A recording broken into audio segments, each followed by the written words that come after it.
Dinesh suspend ಮಾಡಬೇಕು.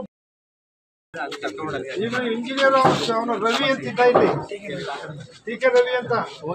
ಅವ್ನು ಸ್ವಂತ ಪ್ರೈವೇಟ್ ಸ್ವಂತ ಲೇಔಟ್ ಮಾಡೋ ಕೆಲಸ. ಅವನಿಗೆ ಇದನ್ನ ಸೆಫ್ಟಿ ಟ್ಯಾಂಕ್ ಮಾಡಿ ಖಾಲಿ ಬಿದ್ದಿದೆ, ದುಡ್ಡು ಖರ್ಚು ಮಾಡಿ ಇದನ್ನ ಲಿಂಕ್ ಮಾಡಲಿಲ್ಲ. ಕೇಸರ್ ಉಂಡಿಲ್ಲ. ಈಗ 48 ಜನಕ್ಕೆ ಏನಾಗಿ ಒಬ್ಬ ಸತ್ತ, ಇದೆಲ್ಲ ಸೀರಿಯಸ್ ಆಗಿದೆಯಲ್ಲ. ಹೇಳ್ತೀನಿ ನಿಮ್ಗೆ, ಇಲ್ಲಿ ಒಂದೇ ಮಾತು ನಿಮ್ಗೆ ಹೇಳ್ತಿದ್ದೀನಿ, ದುಡ್ಡು ಎಷ್ಟಾದ್ರೂ ಖರ್ಚಾಗಲಿ ಅಪ್ರೂವ್ ಮಾಡ್ಕೊಳ್ಳೋಣ. ಪೈಪ್ ಲೈನು ಚಿಕ್ಕದಾಕ್ಬಿಟ್ಟಿದ್ದಾನೆ, ಅದನ್ನ ದೊಡ್ಡ ಪೈಪ್ ಹಾಕ್ಸ್ಬೇಕು. ಮತ್ತೆ ನಂಬರ್ ಒಂದಾಯ್ತಾ. ಇನ್ನೊಂದು, ಈ ನೀರೆಲ್ಲ ಒಂದು ಚಾನಲ್ ಬಿಟ್ಟಿದ್ದಾರೆ.